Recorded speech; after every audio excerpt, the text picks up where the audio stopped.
पता होना चाहिए, चाहे आप फोरमैन हैं, चाहे सुपरवाइजर हैं, या आप एक वेल्डर हैं, तो आपको तो पता ही होना चाहिए। तो बहुत सारे वेल्डर लोग को जैसे इंटरव्यू में पूछा जाता है कि ये कौन सा पोजीशन है, पाइप में कितना पोजीशन होता है और प्लेट में कौन कौन सा पोजीशन होता है। तो चलिए इस वीडियो में आपको बहुत ही आसान भाषा में ये सारी डाउट क्लियर होने वाला है। तो सबसे पहले आप समझ लीजिए कि जैसे ये प्लेट रखा हुआ है, पहले प्लेट के बारे में बात करेंगे, फिर पाइप का पोजीशन आपको बताएंगे। तो पहले G यानी 1G 2G 3G 4G और 1G 2G 3G 4G, उसके बाद आता है 1F 2F 3F 4F। तो ये G क्यों लगाते हैं, यानी 1G आपने सुना होगा, 6G वेल्डर सुना होगा, तो ये G क्यों लगाते हैं।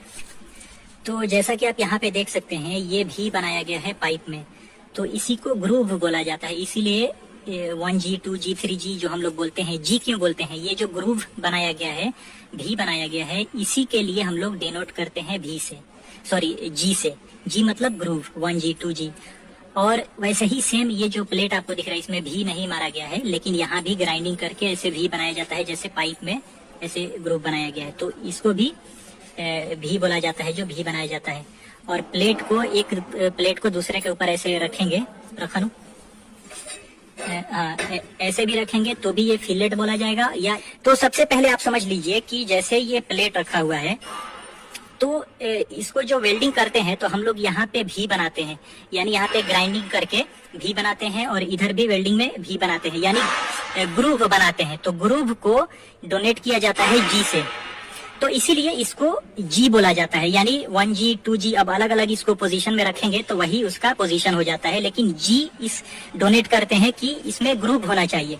अब यहाँ पे आप देख सकते हैं जैसे पाइप है, तो इसमें भी ग्रूव बनाया गया होगा, यानी भी बनाया गया होगा, और भी बना करके फिर इसको वेल्डिंग किया जाता है। तो इसको अब आप अलग अलग पोजीशन में रखेंगे, तो उसी को 1G 2G 3G 4G जो भी पोजीशन में रहेगा, उसके हिसाब से हम लोग उसको बात करते हैं। अब जो F होता है, F क्या होता है वो भी समझ लीजिए। जैसे अगर आप प्लेट में जैसे ग्रूव वेल्डिंग भी हो गया और फिलेट वेल्डिंग भी हो गया, तो ऐसे तो ग्रूव आप समझ गए कि ऐसे रख के जो भी बना करके होता है वो ग्रूव हो गया। और प्लेट को परपेंडिकुलर रखेंगे, यानी एक के ऊपर जैसे ये लैप हो गया, प्लेट को जैसे लैप ज्वाइंट आप करके यहाँ पे अगर आप वेल्डिंग मारेंगे तो इसको फिलेट वेल्ड बोलेंगे, या आप परपेंडिकुलर इसके ऊपर ऐसे भी रखेंगे और इस पे जैसे ये लैप हो गया, प्लेट को आपने लैप ज्वाइंट किया, अब हाँ यहाँ से ऐसे वेल्डिंग होगा, इसको फिलेट वेल्ड बोलते हैं।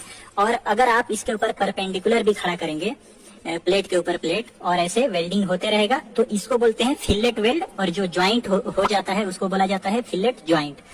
तो चलिए अब पोजीशन का बात करते हैं। जो प्लेट में अलग अलग पोजीशन होता है वो 4 पोजीशन